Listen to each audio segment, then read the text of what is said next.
Welcome to the organic session of Waste 2024. Thank you all for your interest. Organic waste should be the exemplar of a circular economy.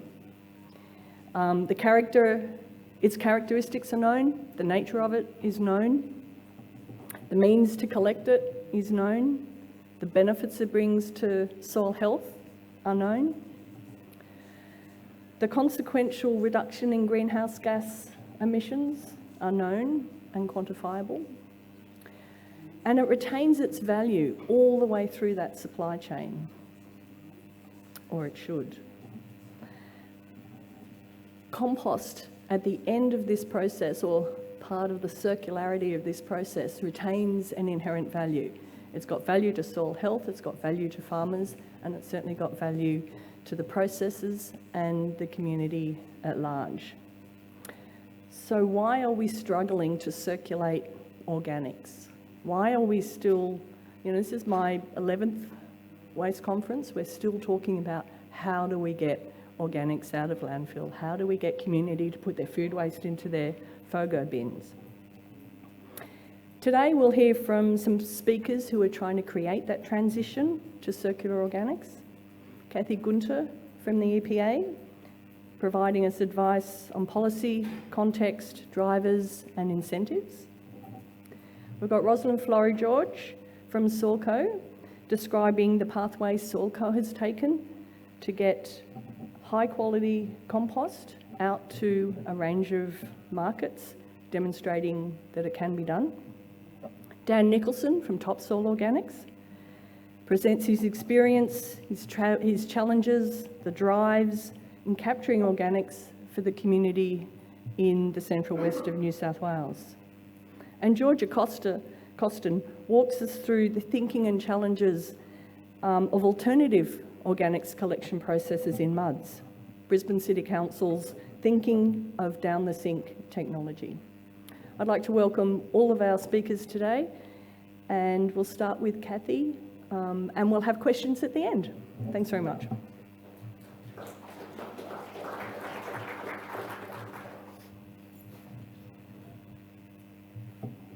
Thanks, Virginia.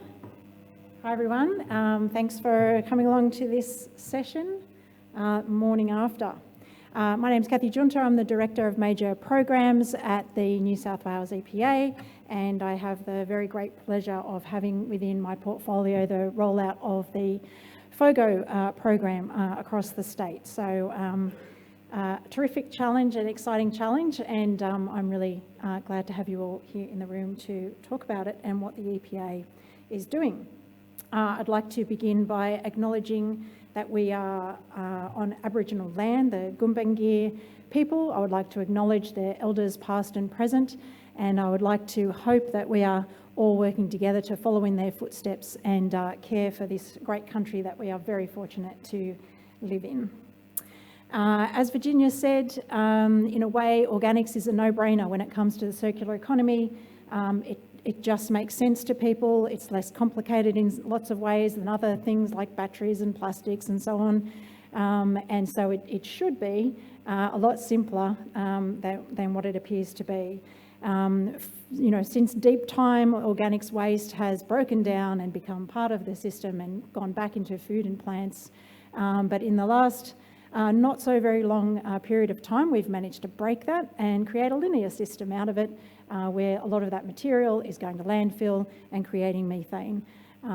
We need to return to the system that we used to have and do that in the most cost-effective way that we can and bring the community and everybody along with us for that ride. There are many great challenges, and some of you may have been next door with us earlier this morning to talk through some of those challenges. But I do think that alongside those challenges, what we also have here is a tremendous opportunity, a really exciting piece of work for us to all be a part of and to collaborate to creating a new future for organics. So the work that we're doing in the EPA around creating a circular system for organics is part of the 20-year waste strategy, And the first 5 years of that under the Waste and Sustainable Materials strategy is really focusing in on organics and plastics and residual waste needs, because they are seen as the top 3 critical issues. And that's not to say that we're not still working on litter and illegal dumping and a whole range of other issues, but we do know that these are the front runners. These are the ones that we really need to crack into right now.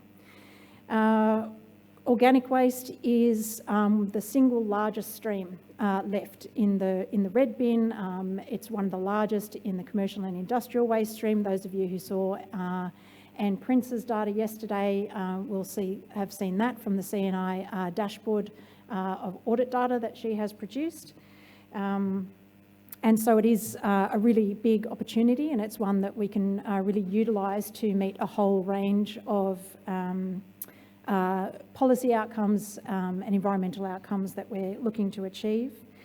It's weighty, and so unlike plastic, there can be some cost effectiveness in it, but obviously the settings are not quite right for us to move more of that material out of the landfill bins just yet. And so we're all of us working on numerous interventions to make that happen, but the weightiness will help with that. I guess on the human side, people do have a very deep connection to food, and that can be a good thing and a bad thing, but it's absolutely something that we need to leverage that while we're working with our communities. People hate wasting food. They just hate the idea of it. I've sat behind the single-sided glass in many a focus group and heard people talk about this issue. Everybody goes straight back to when they were a kid and their parents told them not to waste their dinner because somebody else was starving somewhere. So it really brings back childhood memories. People have a very close connection to food, and that these are all the sorts of things, that emotional connection to land and to food, that are things that we can really tap into in this work. People do have an understanding of returning food to soils and returning those nutrients. They don't, have a full understanding of compost, and that FOGO bin has got something to do with somehow compost and getting that back. But once you do start to talk to people about that, they get it. And so in a way, it is less complex than other material streams for us to deal with. We have an excellent industry in Aora. They are poised and acting and ready, very, very keen. They've got a lot of challenges to deal with, and you wouldn't take anything away from that, but they are investing. They are looking for new technology solutions all the time and wanting to work more closely with councils and others to get more and cleaner material to their sites. I won't spend too long on this. The butterfly diagram has probably been flicked up a number of times by this point in a 3-day conference, but just to talk to the Ellen MacArthur circular economy diagram. Of course, there's biological and technical. Biological is where the organics circular economy lives, so it's the one on your left, the green side. And I guess that for me, it's just a nice demonstration of this being a much simpler one to be working with, whereas you can see the complexity on the blue side that we don't have to think about as much when we're talking about organics. In terms of policies, there are any number of policies that are supporting this, and again, another real advantage with organics is that it can help us to meet both net zero targets as well as circular economy targets and outcomes. And I won't run through all of the various targets and policy settings that there are out there, but there's certainly lots of strategic framework around this work to help direct and motivate our work in organics. For the EPA's part, it helps us to deliver against both our circular economy aspirations as well as our climate change action plan. So again, within the EPA, that just means that we've got more resources and more people and more impetus, more support from our CEO and our executive to do some real game-changing work around organics. In recognition of all of this opportunity, the New South Wales Government invested 69 million of the Waste and Sustainable Materials Strategy allocation, which was 356 million. So about 1/5 of the total funding went straight to organics. And I think that's telling of how important and what an opportunity this is seen as by the New South Wales Government. and it's building on our work over the last 9 or 10 years under Waste Less, Recycle More, where we invested $105.5 million in organics already. So it's not like this is new work, but this is absolutely a step change in that work that we have already been conducting over a number of years. We have learnt a lot. We have collected a lot of data and evidence, and we will continue to do that and to utilise that for continual improvement to make sure that we, as the EPA, are fulfilling our piece in this puzzle and making the most use of our resources and our funding to support this rollout. This is the high-level sort of breakdown of that funding, and those of you who didn't stay too late at the dinner last night will add all of that up and say that's more than $69 million. Yes, it is. It's $78.3 million. And the reason for that is because we did have some returned funds and unallocated funds from previous organics programs, and so we were able to scoop that up and add that into this bucket. So it's even more than 1/5 of the WASM because we're looking to really throw everything that we have behind this work. The high-level design of the Net Zero Organics program is all about taking an integrated approach with a circular economy lens. So we're looking to support work around the elimination of waste, the repurposing of food waste, as well as the collection, recycling, processing end markets, so that we can have a multi-pronged approach without spreading ourselves too far. And that's the chief challenge for all of us, I think, is that, when we have such a massive challenge with fires on many fronts, we do need to make sure that while we're seeking to address all of those elements, that we don't overcommit on any one or another and get things out of balance. So the high-level breakdown is this sheet here. I guess the other thing I wanted to mention here is that throughout each of the different parts of the net zero organics approach, we've woven education and capacity building, all of the continued social research, the behavioural insights research, as well as the sort of data and technical research, and that informs and connects a lot of the pieces of this puzzle here to make sure that all of the elements of the program are complementary to each other and integrated. And that we're, whenever we learn something, putting that out there as soon as we can, so that we lift everybody's knowledge and understanding, and we hope that you're all doing the same with data and evidence that you're gathering, so that we can all grow together as a sector to work on this key issue. So I'll just dig in first into eliminating waste, because this is top of the waste hierarchy and a critical element of any circular economy. So we have had, of course, for a number of years now, the Love Food Hate Waste program, which is our food waste avoidance education program. It's had some success. We are looking to leverage the new national food waste avoidance campaign as well. So we will continue to roll out Love Food Hate Waste, but we will connect it in with what's happening nationally so that we can leverage and get more for our resources there. We're continuing to partner with and collaborate with End Food Waste Australia, who have some outstanding data and resources. If you ever have time to go and have a look at their website, or ever get the opportunity to go and see Dr. Mark Bartel speak, really knowledgeable people working sector by sector on the basis of where the greatest gains can be made. We're very happy to be continuing to work with them. The Love Food Hate Waste socials, we're now at around 71,000 followers, which is the largest number of followers by far of any environmental New South Wales government program. So looking to really continue to build on that network with the community and connecting with those messages with the community.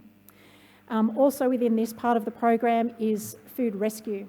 So there's a lot of opportunity there before we even start talking about FOGO collections or collections from food wasting businesses, is to talk about moving that good food to people in need. And so we're continuing to invest there. We've got $4 million going out to food rescue organisations.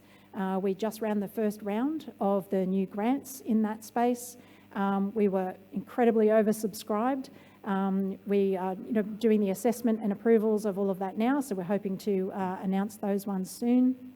The other element of the food rescue is a smaller rebate program for the smaller food rescue charities, the churches and so on in regional areas, who are doing really good work and just need a couple of grand's worth of bread slices and other small bits of equipment, so they can get a rebate of up to $2,000 to help them with that day-to-day costing and get more food going back to those in need. So really, really targeted. We had some great roundtables with the food charity sectors to inform that piece of work, and yeah, it's certainly being, there's a lot of good response there. So through Waste Less, Recycle More, we were able to put fridges and vans and shelving and equipment into food rescue that is now moving an extra 22 million meals per annum back to those in need, and we're hoping to continue to build on those numbers.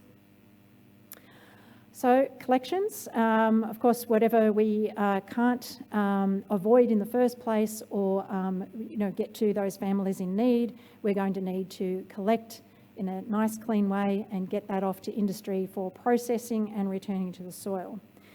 Obviously there's not a lot we can do about the generation of garden organics. The rain will continue to fall and the sun will continue to shine, and garden organics will continue to grow and fluctuate every season depending on what's happening, but food is something where we can really take some action. I guess the 46 million here for GoFogo grants reflects that households are the ones producing the most food and garden organics material, and so the most money, the biggest component of the program, is going to councils to help to roll that collection service out. We've held two rounds of this funding already.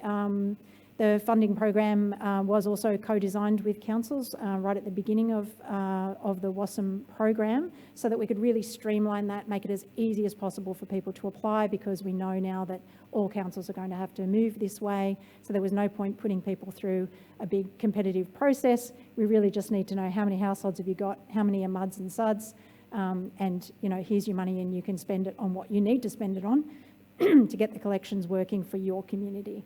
2 rounds already held. We've already allocated 16.6 million of it. That's got us another 19 councils, and as Alex Geddes mentioned in her address this morning, that brings us now to 61 of 128 councils that either have a FOGO service or are about to roll one out. So we're at 48%, just on that halfway mark across the state, and we've got another 6 years to get to the rest of New South Wales. So that's tracking along really, really well, and I was absolutely thrilled to be awarding funding to big councils like Blacktown and Fairfield in that last round. So with that last round of grants that we awarded, that's going to get us another 260,000 households in that 2 million target that we're looking for. So it's not just about the number of councils, it's about the number of households. So yeah, so far that is travelling quite well. I guess the other thing I wanted to mention just in this part too is that in addition to the actual net zero funding, there are other programs within the WASM that are also helping to support this FOGO rollout. So my colleague Marcel Pasela, I don't know if you're in the room, Marcel, is running the Joint Council Procurement Fund, which is $16 million, and that too can be there to help councils to procure FOGO services. We have the $15 million business program, so bin trim, which is also working with businesses to support them to really focusing in on organics and plastics in these first 5 years, to support networks of businesses to take on collections to avoid the food waste in the first place. So it's beyond just the scope of that 78 million that I was talking about. There's really all shoulders to the wheel on this front. I guess the critical thing, and this came up a lot in the session this morning, is that this one is all about humans and making connections. So I would recommend that you have a look at the EPA's website, our new Starting Scraps campaign, which builds on the success of Scrap Together, which is the campaign for councils that already have FOGO in place.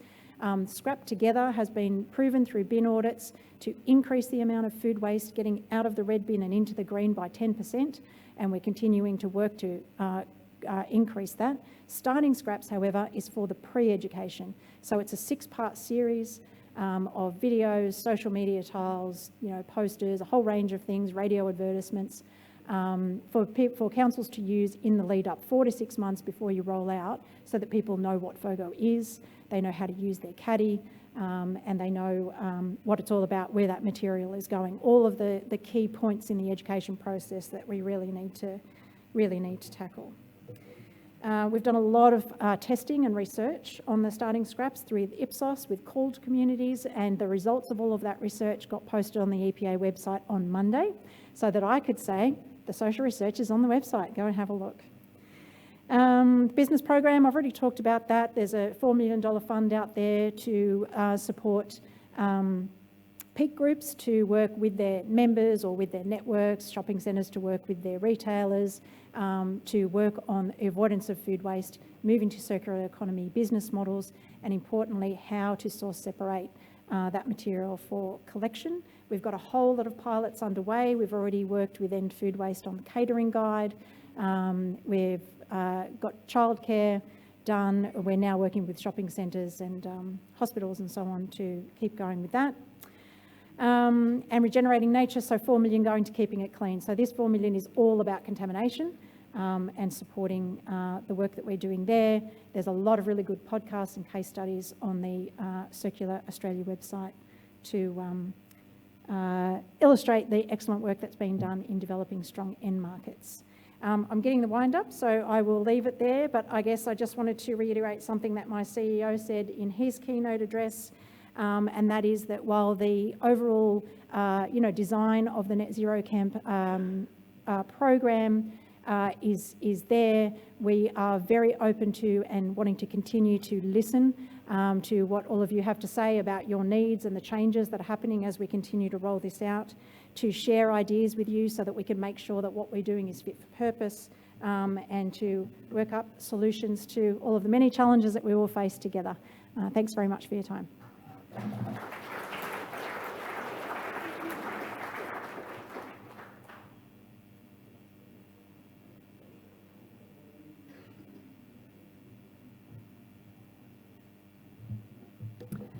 Thanks very much, Kathy. It's really good to see that we've got a state government that is right behind the industry and driving the circular outcomes that we're all looking for.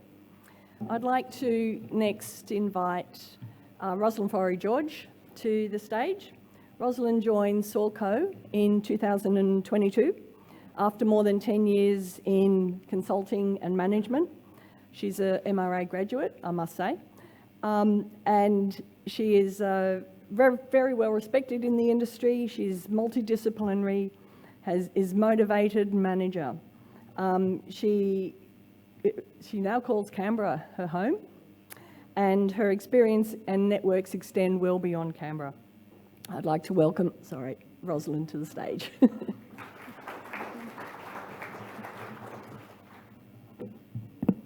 Thanks, Virginia. I do apologise for my voice in advance.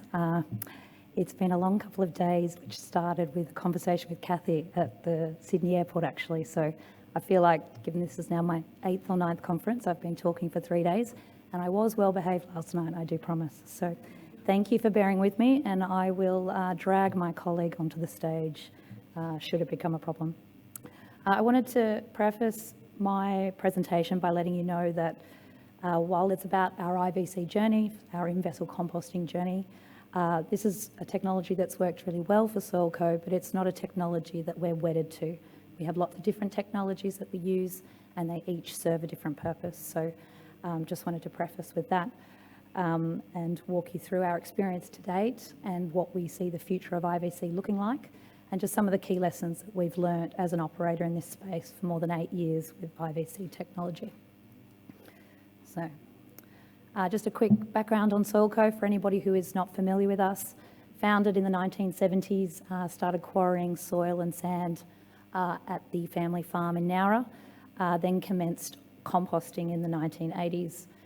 Compost was seen as a way to extend the life of the quarry and improve the quality of the products that we were selling to market. Today, we specialise in the design, build and operation of very unique organics processing facilities across the eastern seaboard and hopefully further very soon.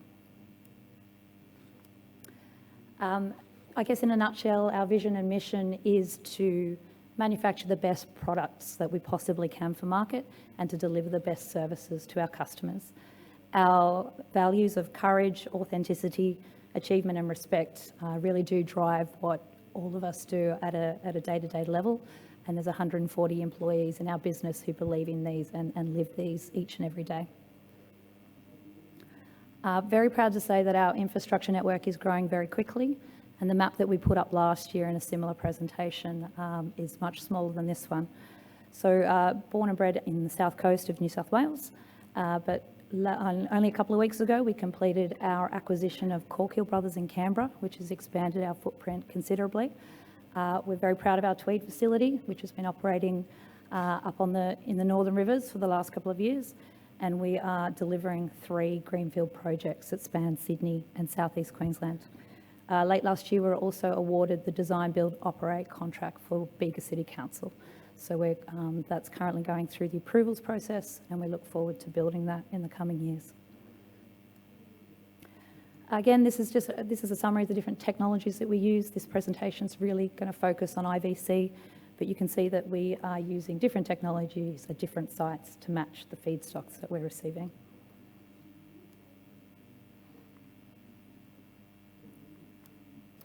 So firstly, I just wanted to look back at our 3 different IVC builds. Any composter who uses IVC technology uses it in a different way.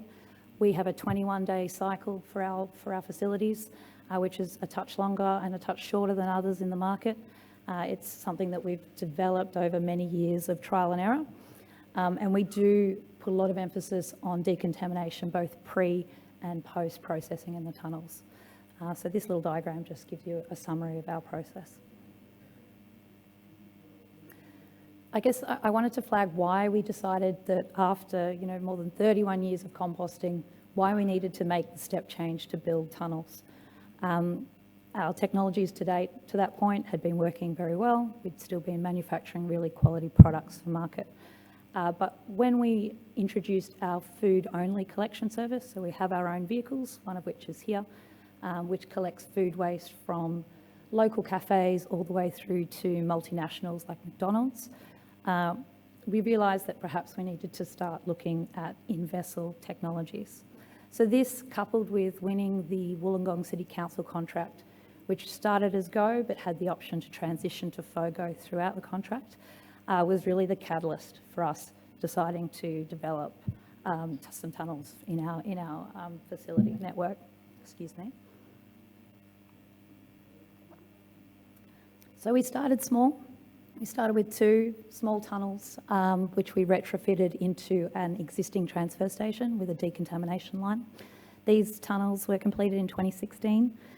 They still operate today, and we tend to use them to blend commercial food waste with domestic garden organics to basically hydronize or pasteurize the material prior to taking it to another facility to further mature and blend to create products. We process 11,000 tonnes through this facility. And then the next iteration of our IVC journey was quite different in that it was a dedicated design, build, operate, tunnel-only facility on behalf of Tweed Shire Council. So this facility was designed, approved and built within 2 years. It was awarded to us in 2019, I believe. And it's a facility that we're very, very proud of. We needed, despite looking like it's in a fairly regional, rural environment, we needed to move to tunnels because of the footprint that we had.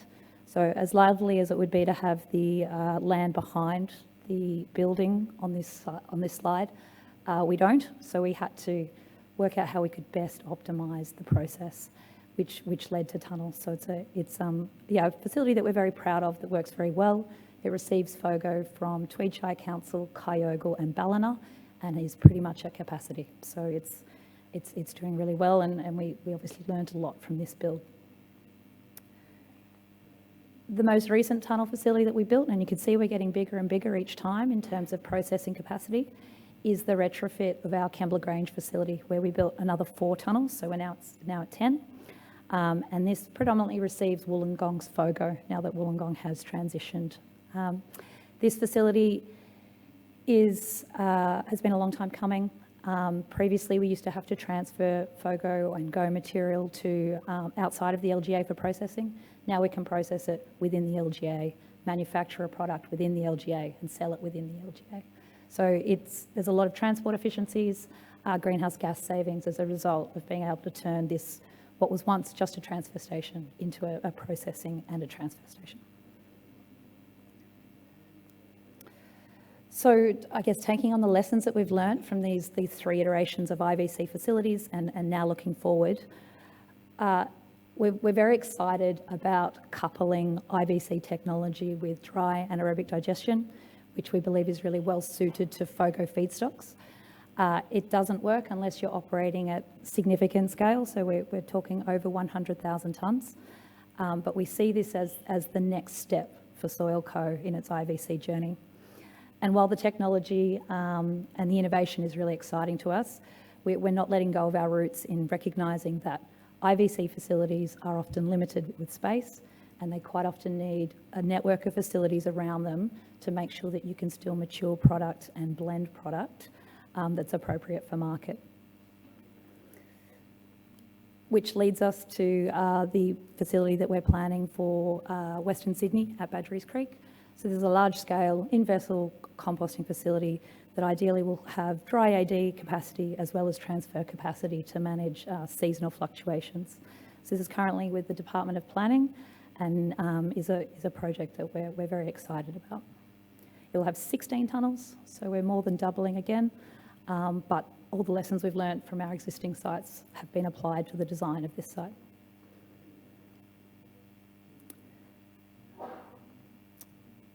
Moving on to lessons learned, I think the most important thing that we've learned through our IVC journey is the data and the systems that support it, and being able to use that information to really optimise each and every single batch of compost that we make.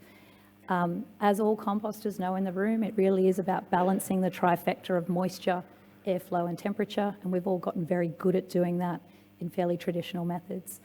What we found with IVC though is the SCADA system helps us do that better, and it helps us create very specific products that our customers are actually reporting they prefer because they're more consistent and homogeneous in nature.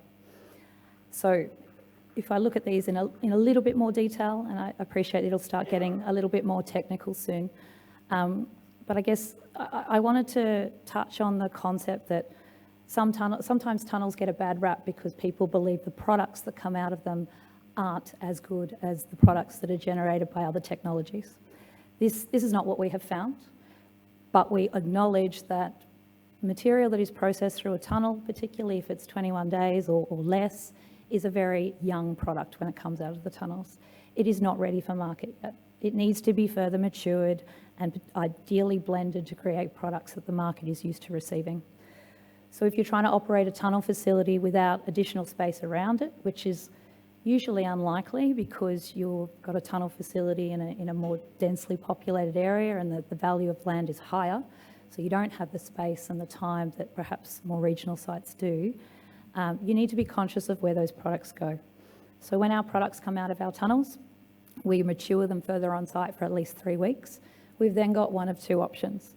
We can then sell that product to a customer who further matures it and blends it to create products for market, or we can take it to a secondary site if we don't have the space that's SOILCO owned and do the same thing.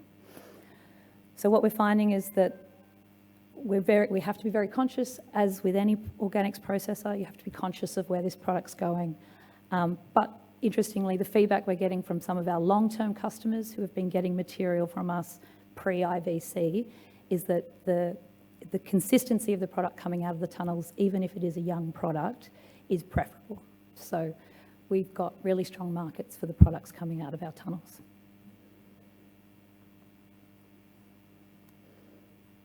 Okay. There we go. Just to give you an idea of the moisture part of the trifecta when it comes to tunnels. So we all know that when you compost, you lose a significant amount of loss, a significant amount of weight, but we also have to typically add a significant amount of water to optimise the composting process. And the benefit of our IVC systems is that we have the data to support this, and it helps us optimise every batch. So even though we might have a batch that's is completely FOGO from a single council, or a blend of FOGOs from different councils, or it might have a significantly higher portion of commercial food waste that we blend with domestic go, we can optimise the water that we add to make sure we're getting the best and consistent products that we can. So this graph just shows the differences in volumes of water that we're adding on a batch by batch basis, depending on what we're receiving. Interestingly, it probably makes sense to most people in the room, but the amount of water that you add during a drought period is obviously going to be very different to the more wetter periods that we've had recently. And the difference can be as much as tenfold. So we might add 15 kilolitres of water in this period at the moment, whereas several years ago when we were in drought, we were adding 150 kilolitres of water per batch. So again, it's coming back to the data that the IVC technologies provide us that helps us make sure that our product is consistent, even if some of our inputs are not. The other thing we've been working on, and I think a lot of people do think that SCADA systems are a bit of a set and forget solution, and that's certainly not the case. Like, as we have been running these systems for many, many years, we spend more and more time tweaking them every day. We have a dedicated resource in our business that looks at a screen all day long, essentially, and is constantly tweaking things to make sure that we're getting consistent products. And one of the challenges we've got is making sure that our compost doesn't get too hot before it pasteurises, and that's all about managing the airflow in the tunnels themselves. So smaller and lighter batches, obviously less dense, so it's easier for the airflow to get through. We have to balance that with the feedstocks and the amount that we have to process. But in general, what we're trying to do is increase the composting time prior to pasteurisation, not get too hot too quick, so that we don't compromise the biology in the tunnels themselves. And this is batch by batch, slow improvements that have been made over time with the benefit of the data that the SCADA system supplies. So I guess in summary, again, we're not saying that IVC is the solution to every problem. It certainly has a place to play in the market. We are finding lower OPEX costs with our IVC facilities, but this is obviously countered with higher CapEx. The higher CapEx facilities do require a longer term commitment from our councils. We need 10, 15 plus years to make these things work and stack up. So for councils that are considering procuring this type of technology, even if you're unsure about when you're transitioning to FOGO, I strongly encourage you to release long-term contracts to market. IVC obviously gives you the opportunity to process a lot more on a smaller footprint, and it gives you those process controls that I've mentioned previously. It was surprising that the product consistency is valued so much by some of our customers that were previously perhaps a little bit sceptical of us using tunnels over more traditional processing methods. And we're obviously quite excited about the way that AD can play a role in the IVC journey of SOILCO. Some of the challenges and lessons, as I mentioned, is higher land costs, smaller lot sizes, and perhaps more prescriptive licensing means that we can't always mature the product on site for as long as we would like. And we need to be conscious of which markets we're selling that to, or making sure that we've got a network of facilities that support them. So yes, I guess I'm conscious of time, but I'm hoping that sort of summarises our IVC journey to date. I did want to be a little bit self-indulgent and end on a personal note, because I do think that everybody in the room is in this industry and is particularly interested in organics because of what it means to the future of our kids and to our environment. And so, as Virginia mentioned, I live in Canberra. I live on a very rocky bush block that's very good at growing gum trees and kangaroos, and that's about it. But I'm very fortunate to work for a soil company, and so I'm able to use the product that comes out of our tunnels to build the veggie garden that I've always wanted. And it means that I have 3 very happy young boys who are happy to eat raw corn and raspberries out of our garden.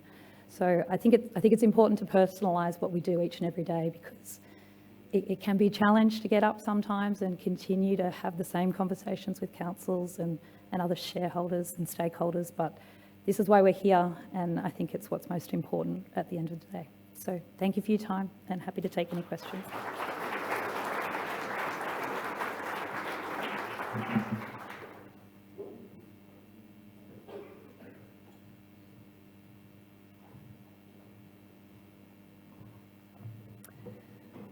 Thanks very much, Roslyn.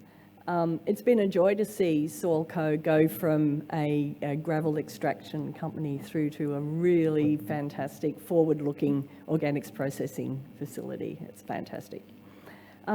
Next, I'd like to welcome Dan Nicholson to the stage. Dan's the Director of Topsoil Organics and is a highly experienced agricultural management specialist with over 2 decades of waste management, transport and logistics experience. His proficiency in the field has earned him widespread recognition for his exceptional abilities, drive and passion for efficiency. Dan is a self-motivated individual with extraordinary attention to detail and a solid commitment to safety and sustainability. He's building Topsoil Organics literally from nothing to a thriving business that we really welcome in New South Wales. So welcome, Dan. Thanks, Virginia. How does this thing work? Point it or push it? All right. Yeah, welcome, guys. Thank you very much for having me here today. My name's Dan Nicholson, the Director of Topsoil Organics. Let's see if we can get this to work. Here we go. Look, my wife and I started the business back in 2016. We, like Virginia said, we did start with absolutely nothing. We had a massive passion in agriculture and organics and making sure that we got a good quality organics into the market. My background's agriculture and logistics. My wife, Lana, her background is in environmental science. So it's a bit of a yin and yang situation, which seems to work quite well. Oops. So Topsoil Organics in 2022 won the State Business Award for Excellence in Small Business. And then in 2023, we won the State Business Award for Excellence in Sustainability.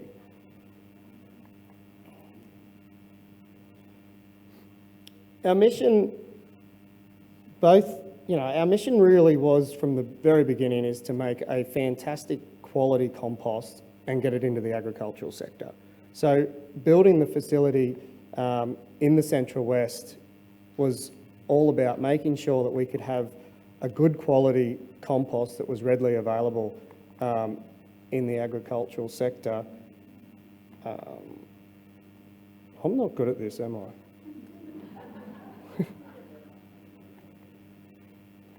I'll stick to making compost, I think. Yeah, so I went on to that one.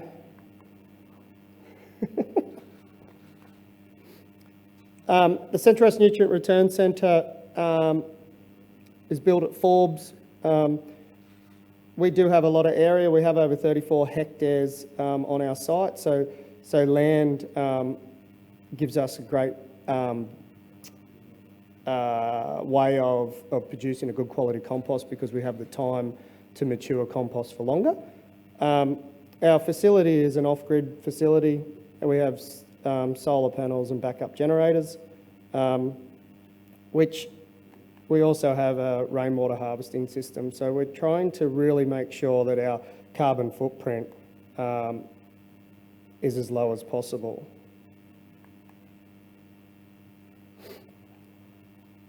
So when we started the business in 2016, the drive was about making sure that we could get a compost that was better than the Australian standard. We used the Australian standard as a base level instead of a guide to get to. We wanted to be better than that. We found in the beginning of the business that the compost in the market was not the best quality for agriculture, and the issues we had distributing compost in the Central West, as the feedback came back, was farmers don't like to buy sticks, and they definitely don't like to buy plastic and waste. So the drive was strictly to make a better quality compost than the Australian standard. That's what drove us to our compost, which is we call Platinum AS4454. We've been making that compost now since 2021, and we distribute our own compost right around the Central West. So we're going from mainly broadacre agriculture into cotton and a number of different ag sectors. We're finding that the market for our material sells itself now. The drive in agriculture for a good quality compost is exactly what farmers want. They've now realised that the moisture holding capacity and the soil health really outweighs synthetics, and they're driving towards continually buying our compost on a regular basis. So we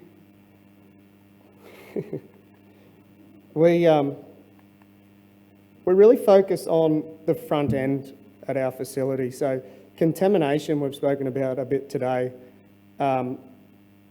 Contamination doesn't scare us. It's about making sure that we can get the contamination out. So in 2022, we saw a spot in the market where we also take commercial food waste and we install the depackaging equipment. So we know that that contamination is a huge issue in the industry, and we needed to make sure that we could get it out early and get it out prior to it going into the compost. So we've continued to invest more and more money into our front end, making sure that what goes into the windrows doesn't have any contamination, which is having a tremendous outcome in once we're testing for PFAS and all kinds of things aren't there now because we can remove the plastics early. We all know these numbers.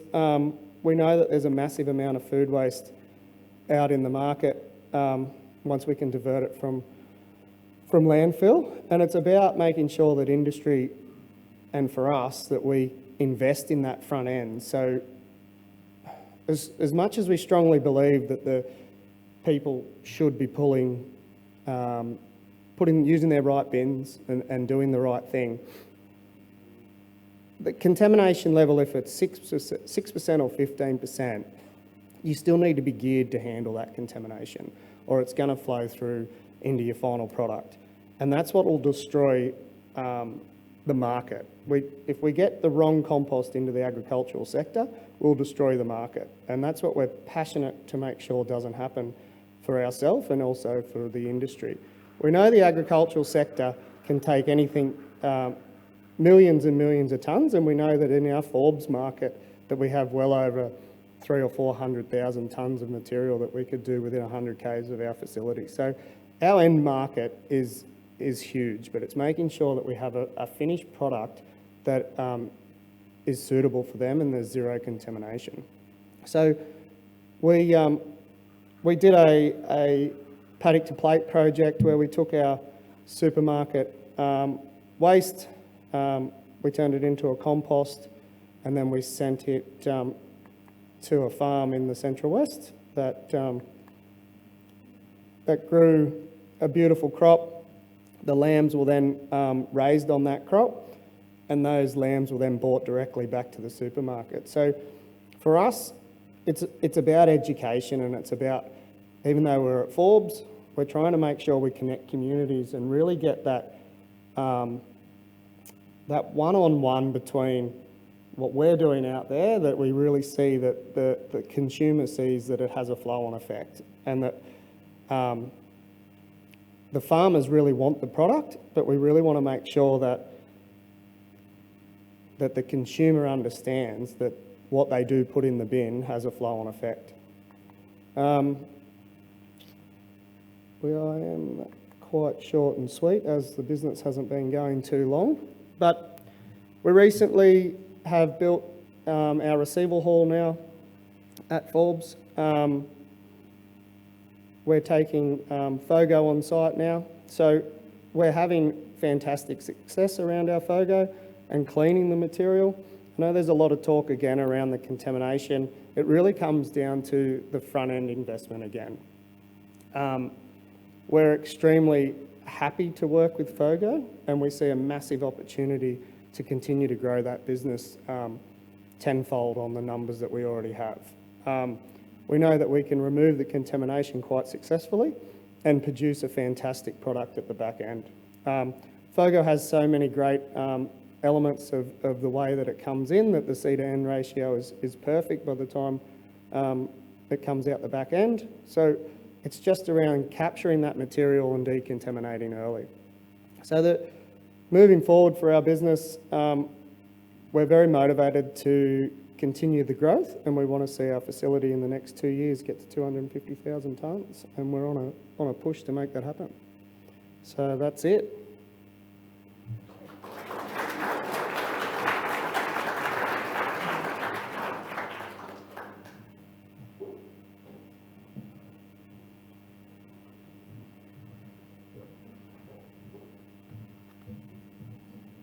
Thanks, Dan. It's great to see, thank you. It's great to see a really market-focused organics processing facility. We've always said that, you know, the market in agriculture for organics at the right quality is unlimited. And you only need to see, a couple of conferences, I make a map of New South Wales, and there's a little red dot which shows the amount of area that you need to use up all of the organics that we can generate just in Sydney. And it's pretty small at the right quality. The market for organics in agriculture is huge. Okay, next I'd like to welcome to the stage Georgie Costin. She is a senior environmental engineer at GHD. She's got a degree in chemical and environmental engineering, and her master's in sustainable energy and sustainability. Georgia is an experienced waste and resource recovery consultant. Her role at GHD includes supporting a range of public and private sector clients in developing and implementing leading-edge waste management and resource recovery solutions that realise environmental and resource efficiencies. She's going to talk to us today about her work with Brisbane City Council. Thanks very much.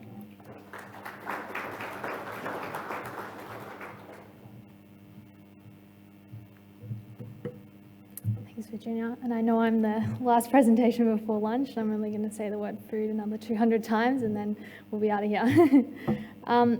So basically, I'm sure a lot of you saw in late 2023, Brisbane City Council announced a rebate to homeowners that install food waste disposal units.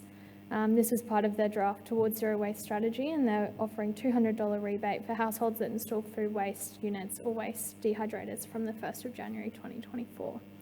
So when we saw this announcement, it sort of triggered us to dive a bit deeper and think about the role of food waste disposal units in the transition to circular organic waste management, as these technologies are often not included in the mainstream discussion around municipal food waste, and as we know that source separation collection may not be the solution for everyone. Building on the work that we've done for a number of water utilities across Australia, I'll spend the next 15 or so minutes discussing the broader considerations and opportunities for food waste disposal units and their role in recovering municipal food waste. Give this a go. There we go. So by food waste disposal unit, what I'm talking about is these electrical appliances, one on the screen, that can be installed in your household kitchen or commercial sink drains. The food waste can then be disposed down the drain of the sink, where this unit mechanically grinds the material into smaller particles that then flow into the plumbing system and then to the sewer. You may have also heard of these referred to as garbage disposal units. in-sink maceration units or incinerators, which is the name of one of the largest manufacturers. So as you can see up here, once in the sewer system, the material is then treated through the sewage treatment plant and is ultimately converted into a biosolid. Whether these biosolids are recycled through further processing, directly applied to land, or simply disposed to landfill really depends on the sewage treatment plant and the legislation around the use of the biosolids, which, as we know, differs across states and territories at the moment. So food waste disposal units first came into play in the US in 1927 and have since had a varied degree of uptake across the world. While there's limited literature on the large-scale uptake globally, one of the most cited studies undertaken for the Irish EPA indicates that the use of food waste disposal units is largely dominated by the US, and in 2008, approximately 50% of households had this unit installed. In the same year, Australia had the third highest installation rate with 12%, behind New Zealand with an installation rate of 30%. The varied uptake that we can see of these appliances is likely due to the variance and uncertainty around local policy and legislation for food waste collections, high costs to households compared to other management options, and restrictions from water authorities. So up here is just an example of some of the restrictions and incentives that are in place by water utilities and councils in Australia.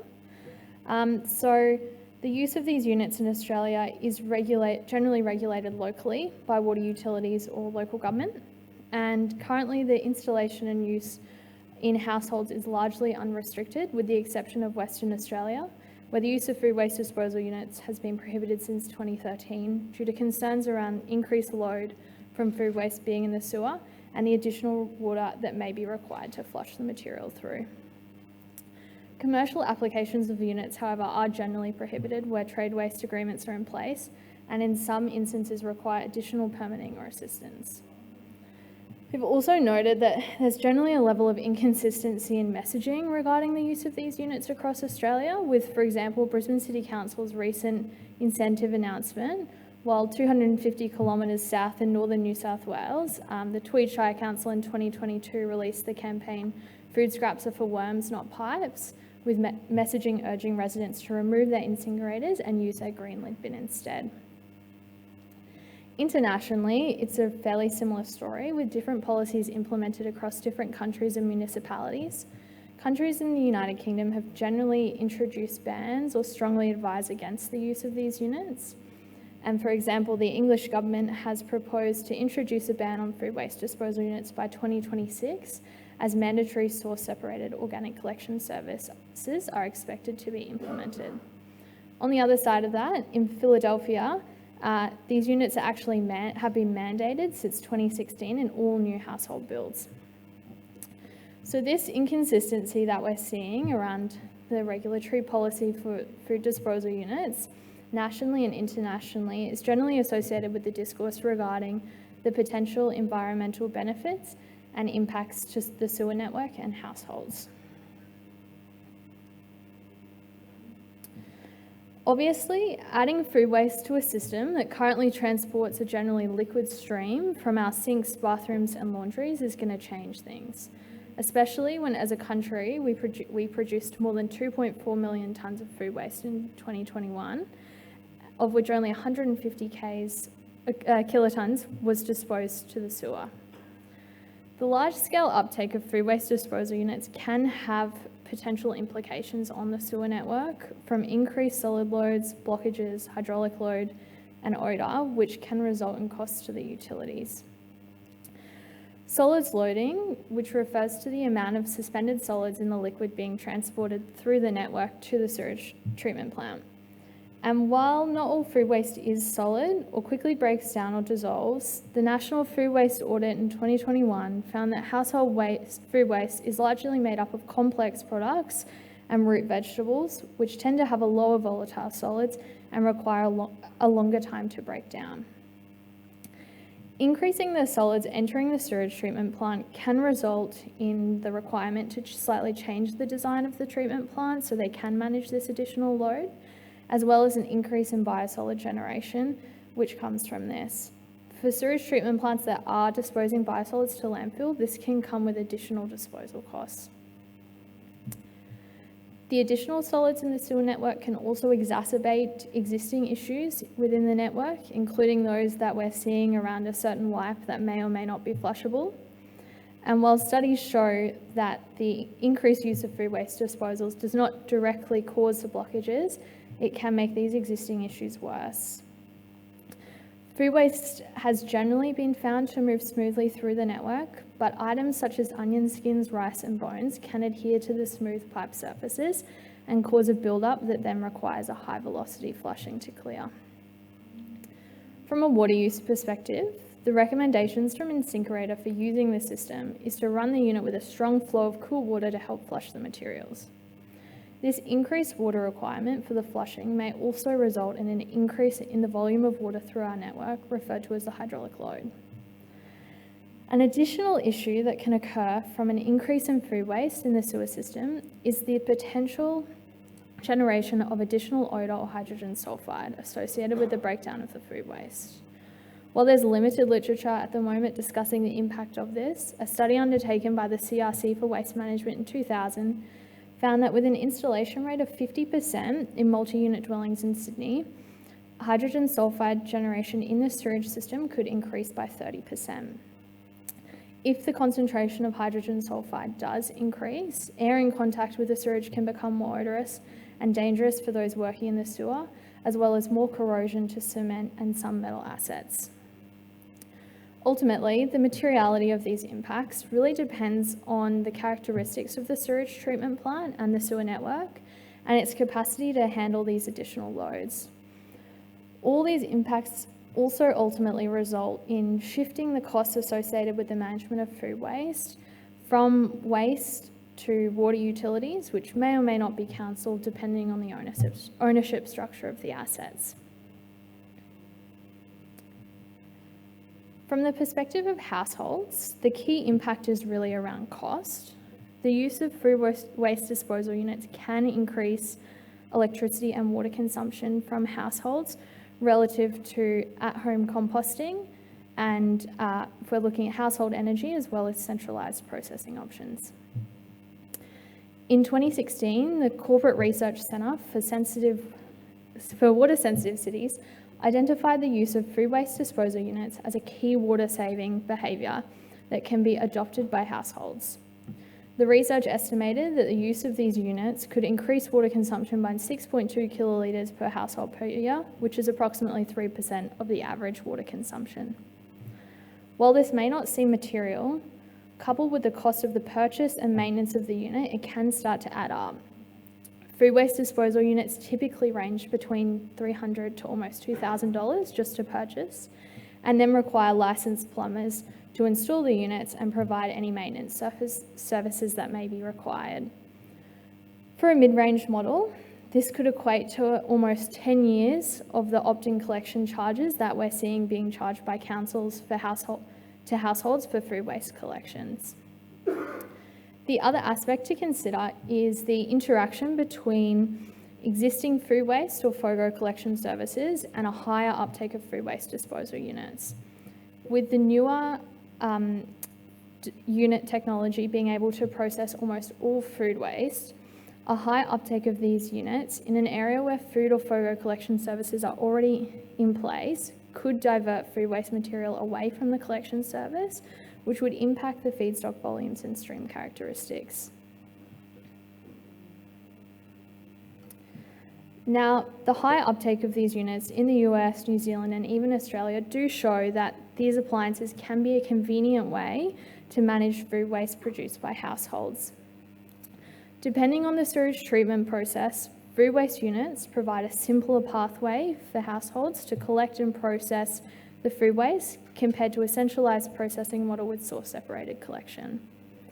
From an environmental perspective, this waste collection pathway does have a relatively low environmental impact across the life cycle compared to mixed or source-separated collection. And this is largely from the reduction in truck movements and decreased emissions from landfills, depending on how the biosolids are managed. They also offer reduced vermin attraction as the food isn't stored until it's collected.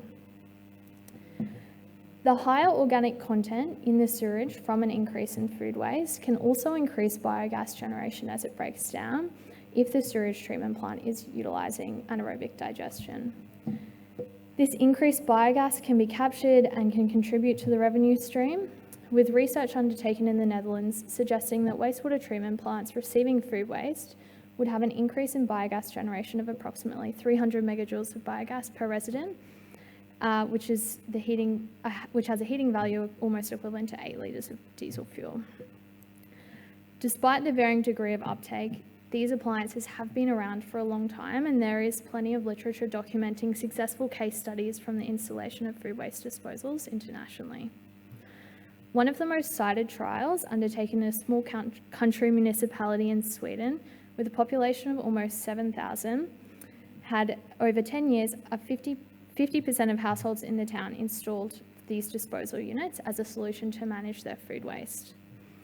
The drainage from their kitchens fed to a single wastewater treatment plant, and over 15 years of data was managed to be collected and showed a number of positive outcomes, including a reduced issue with vermin, no material increases in water flow or hydraulic load relative to the daily fluctuations, and no notable impacts to the sewer infrastructure such as corrosion or degradation of pipes. This study also demonstrated that the use of these units has a high satisfaction rate with households, with 85 to 90% of households noting that they would continue to use the units beyond the trial. A similar trial was also conducted in a remote mountain town in central Italy and showed that these appliances as an alternative for small remote communities who were facing high costs for food waste collection.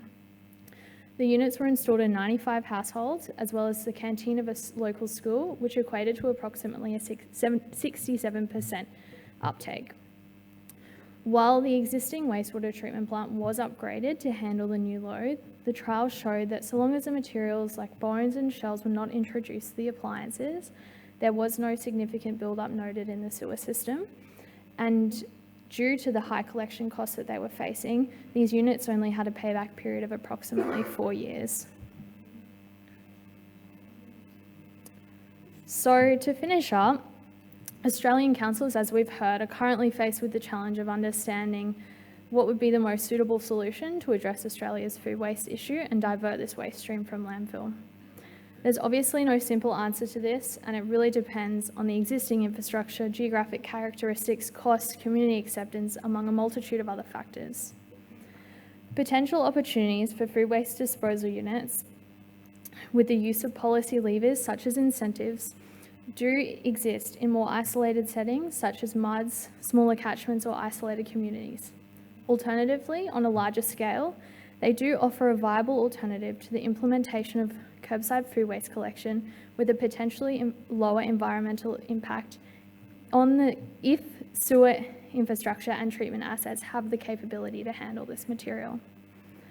Ultimately, the use of food waste disposal units shifts the costs and risks associated with the management of food waste, which will require ongoing collaboration and engagement between water and waste utilities and the community, water and waste utilities where they're operating separately, and the community. With limited uptake in literature on their application in an Australian setting, careful consideration and planning will need to be undertaken where these units are going to be relied upon to support the management of food waste. And these considerations really include what's the capability and capacity of the treatment plant that will be receiving the material, what's the current condition of the municipal network that the food waste will be entering, and how are the biosolids currently being managed. Is there capacity to handle and manage the additional biosolids in a way that promotes beneficial reuse or capture of the nutrients in the food waste? And finally, what impact would this partially decentralised solution have on existing centralised waste management facilities and collection services? Thanks.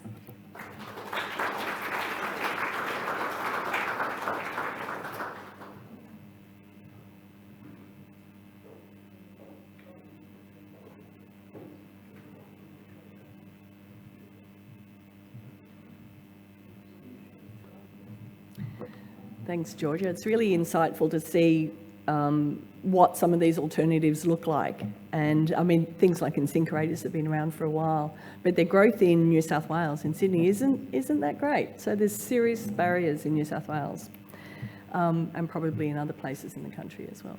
I'd like to welcome all the speakers back up on stage, and I open the floor to questions.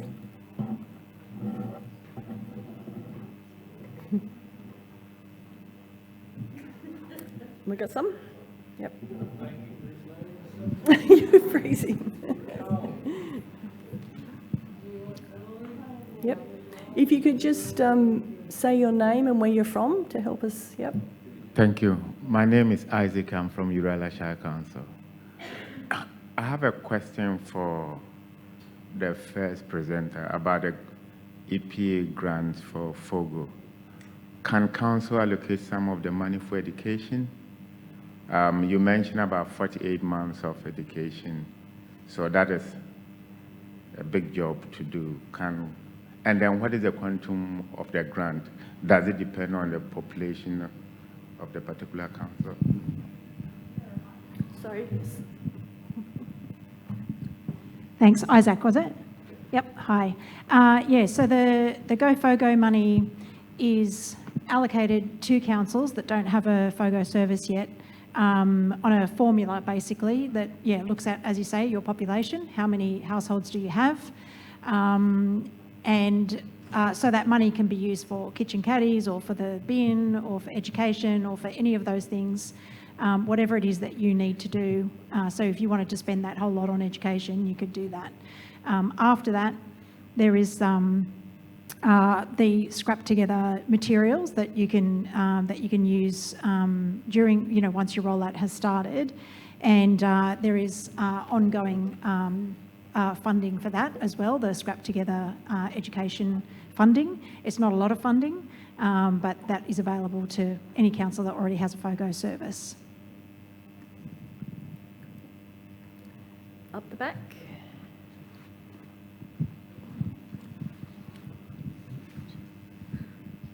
Thank you. My name's Deb Cales and I work for Recycling Victoria. In Victoria, we're well progressed with our curbside reform, which includes quite a lot of councils not only introducing a FOGO bin, but moving their residuals to fortnightly. It's not always what the community like, and what we're seeing is a little bit of backlash with respect to contamination in the FOGO bin, where the behaviours are that people want to put what they want to put out every week, and whatever bin goes out every week is the one that gets it. What that's leading to overall in Victoria is a capability barrier before you hit a capacity barrier with respect to what to do with the material. And I was heartened to hear, Dan, the work you're doing in acknowledging not only contamination management and also, Roslyn, the work you're doing, but also seeing that there will be a natural limit to how much you can ask the community to separate and manage contamination.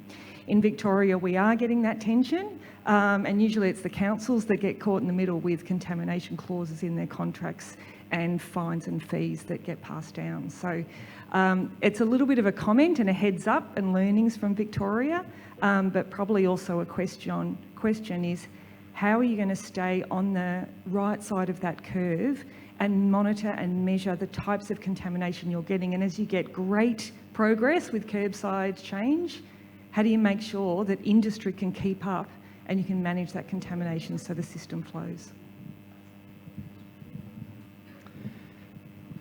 Yeah, look, good question. For us, it's we know there's a lot of FOGO coming, and people aren't going to change quick enough. So industry just needs to invest. At the end of the day, we just need to keep investing at the front end. You can't, this probably upsets some people, but you can't change people's behaviour. You really can't. Like, okay, we can talk about it forever of they're going to put the right thing in the right bin. Come Christmas Day, a green bin's a red bin, and you get everything. I've got 5 kids, you see it when everyone's panicking, they just throw everything out. And industry just needs to keep investing in the front end. We have to make a product that's sustainable for agriculture, because we know that agriculture is the biggest market that we can get into.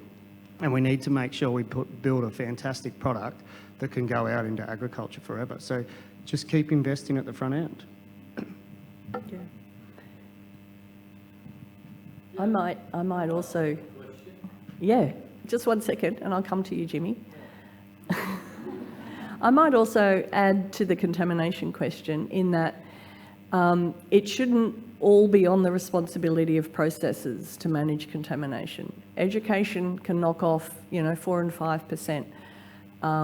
Collection contractors can knock off 4 and 5% contamination. Everybody has got a role in this. It's in order to keep value within the supply chain, to circulate organics, everybody has to take some responsibility for contamination. And that can come in the form of contracts and sliding scales for contamination and performance measures for quality output at the other end. But as long as everybody has got the focus on the market, and that the agricultural market in particular is very sensitive to contamination, we should all be pulling in the same direction and investing in decontamination. And that has to come at the cost, and councils have to be bearing some of that cost. I've seen a facility recently that's got an $8 million decontamination component within its technology, and they're producing a fantastic product at the other end. Now your turn, Jimmy. Where's the microphone? It's coming. There's a microphone coming, Jimmy.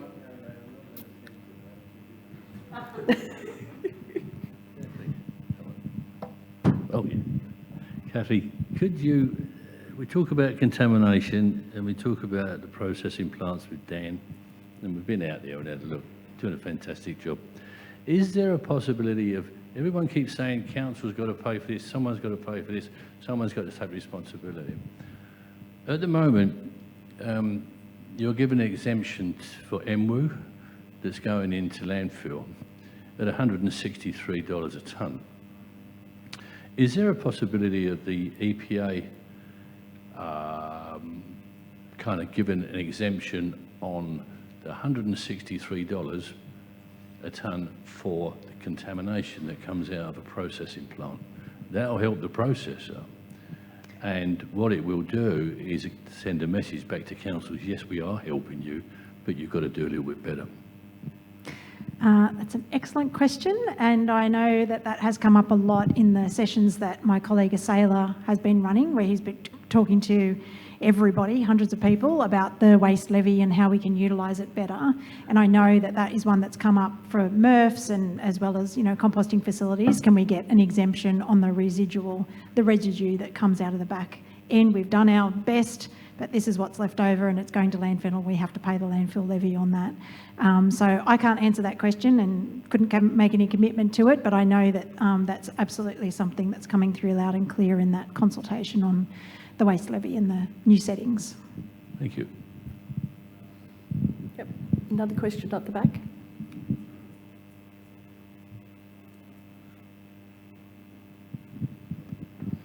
Hi, thank you very much to our speakers, very insightful. My question goes out to SOILCO. Very interesting to hear about the great work and headways happening with your technology and your facilities. I was just wondering, given the importance of FOGO and recycling and highlighting on was a disadvantage that major capex costs in setting up these facilities. And I'm speaking here looking at the EPA and some of the agencies from the government that we have here. Would it be easier if there was some form of collaboration in terms of subsidizing, whether it be the land that you're building on, or how it might make it more feasible in terms of, given the high capex costs and I suppose following also the high OPEX costs? Thank you. Thanks, Melody. No, it's a good question. I think it would be a little bit tricky for the EPA to perhaps be more, or the industry more broadly, to be subsidising land. Every solution is quite unique. There are lots of councils out there that have land that are able to make that available, and it's a level playing field when the likes of SOILCO and other composters are competing for that work. I think that Waste Less Recycle More grants have done a great job in terms of reducing the capex that's required for some of these facilities. And we've certainly, SOILCO's been a beneficiary of that in some of our tunnels. But I think what's more important than perhaps trying to subsidise that capex is appreciating that you need the contracts with the terms to justify the capex. It's not that it's unaffordable. It's just that if we don't have the contracts to support it, you will not get industry to invest.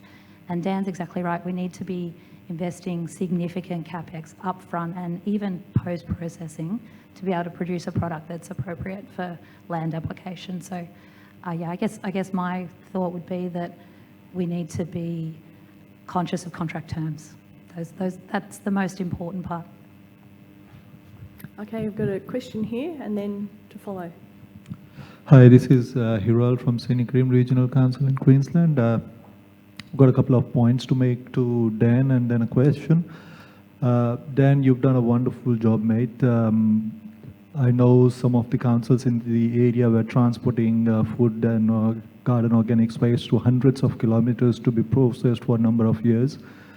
And I guess your facility is going to be opening up the doors for some of the neighboring councils which found it not viable to go for the FOGO option. So well done. I know the amount of troubles that you have gone through in setting that plant up. So great job. Now, my question is, during your presentations, you said contamination doesn't really bother you. So why do you say that? How do you tackle that? Yeah, look, I shouldn't have said it doesn't bother me. At the end of the day, it comes at a cost. We have to be able to set up to take out 1 or 2%. If it was, you're going to get some type of contamination. So you have to invest enough technology in the front end to make sure you have a clean source at the back.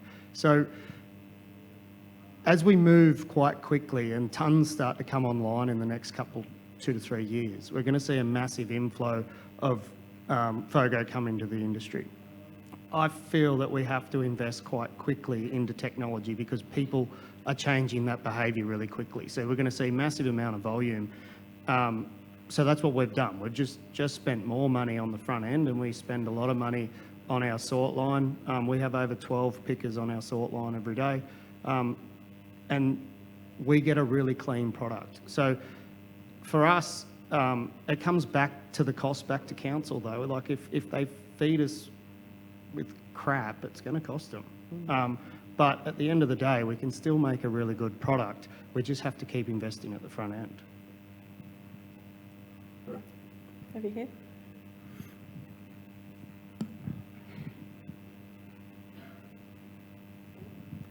Chris Edwards, Prime Creative Media. In listening to what everyone's saying, it sounds like you're dealing with individual houses and large properties. What can we do to help people that live in apartment blocks and in large towers to increase their uptake of FOGO? I just look at my own apartment block in inner city Melbourne. We have mixed recyclables, we have general waste, and then we have paper and cardboard. That's it. And from what I understand, my local government doesn't offer FOGO bins for multi-user development. So I'm interested to hear what the panel thinks about that. Yep, multi-unit dwellings are definitely a big challenge. Yeah, so we have got some guidance on our website, guidelines around implementing in multi-unit dwellings. Of course, it's just faux usually at multi-unit dwellings. They don't really have the garden waste. There are a multitude of issues that nobody really owns any of the bins, so they don't have that connection with that bin, and they can put it in there and nobody will know it was them. We've got issues with the colour of the bin lid because the colour for food only is sort of a maroony colour, and in a lot of bin bays you can't really see that, and so it could look like a red bin because it's maroon or burgundy, not the bright green of a FOGO lid. So there are multiple issues in multi-unit dwellings, and yeah, so that's a bit of work that we're continuing to work with councils on that and help to share the learnings that they're all having around bin bays and just having enough space, retrofitting of buildings, But yeah, it's definitely a big challenge to be tackled. Oh, I might just add to that too. Randwick Council rolled out FOGO, and they rolled out FOGO universally, including MUDs, and they called it FOGO, and they had a green bin, and they got really successful uptake in MUDs. Mind you, some of the garden managers in the MUDs made use of the green bins and filled them up with garden organics, which before that was going directly to the processing facilities, so Randwick wore some of that cost. And the other thing I'll say, we've also done some work with, looking at FOGO uptake in MUDs and the contamination. And surprisingly, the contamination was no worse than in SUDs, and there were some MUDs that had absolutely no contamination whatsoever. So, it's not universal that MUDs are more challenging than SUDs. It's all about education and engagement and knocking on the doors and all the things that we've talked about before, engaging at a personal level with the people involved in the change that we're looking for. Linda Norden from SMEC. Just want to also agree with you on what you were just saying with the MUDs. I think with appropriate behavior change in education, you can actually have low contamination rates coming up from there. So my question is for Georgie. I think the food waste disposal units are an interesting approach, and obviously removes the physical contamination from the food waste. But then it goes on the sewage system and it blends with biosolids. So there's some other contamination that comes at the end. So just wanted to hear your thoughts on the possibilities of closing the loop on the compost that is produced at the end. And also if you did any research on for new developments to put in like a tank system instead of it going to the sewage system. Thanks, Linda. I think to answer the first part of your question, that's obviously a risk by generating more biosolids. There's already a contaminant issue with PFAS and all other things that we're starting to see in there. So while the food waste may not contribute to those contaminants, you are ending up with a lot more product that could be contaminated and does need managing. So again, it really depends what the sewage treatment plant, how they are managing their biosolids now, and as well, what are the legislations in the state around the reuse of biosolids. Second part of your question, I think that's like one of the key opportunities there is it hasn't really been demonstrated. If you putting it into a situation like a resort or a MUD where it's not going into the municipal sewer network, it's going straight to treatment. Obviously the issue with that is you need quite a complex system in the basement of an apartment to then process that material, and you're still obviously gonna, if you're using a digestion, you've still got that residual that needs to be managed. But yeah, definitely an opportunity to look at it like that, and it's a lot easier to put it into a new development than retrofitting old ones. Any more questions? No? Well, we might wrap it up there. It's lunchtime. I'd like you to join me in thanking our panel. It's been very exciting.